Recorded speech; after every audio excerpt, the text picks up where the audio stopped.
আমরা যদি আমাদের মাকে একটু হাত দিয়ে ধরেও দেখতে পারতাম, তাও আমাদের আত্মার শান্তি পেত। আসলে আমরা এটা আশা করি নাই এত তাড়াতাড়ি ম্যাডাম আমাদের মাঝ থেকে চলে যাবে। আমরা এই শোক কিভাবে সামাল দিব আমরা নিজেরাও বুঝতে পারতেছি না। একটা সন্তান তার রেখে চলে গেল, এই সন্তান সবার মাঝে আজকে থাকবে, কিন্তু আমরা কিভাবে থাকব আমরা বলতে পারতেছি না। আমাদের এই দুর্দিনে ম্যাডাম নির্বাচনটা দেখে যেতে পারলো না, এমতো অবস্থায় ওনার মৃত্যু হলো। আসলেই আমরা শোকান্ত। আমরা চাই ওনাকে আল্লাহ যেন সুন্দরভাবে ব্যস্তবাসী করে, ওনার রুহের মাগফিরাত কামনা করি, আমরা ওনার জন্য দোয়া করি। এই মুহূর্তে আসলেই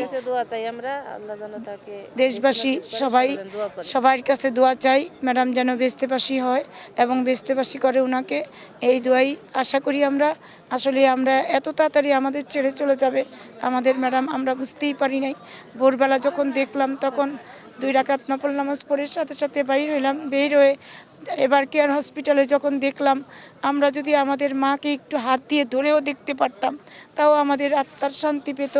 এমতো অবস্থায় আমরা ওখান থেকে সবাই লোকজন দেখে আসছি, কিন্তু ম্যাডামকে দেখতে পারি নাই। এই সুগান্ত জিনিস আমরা মেনে নিতে পারতেছি না।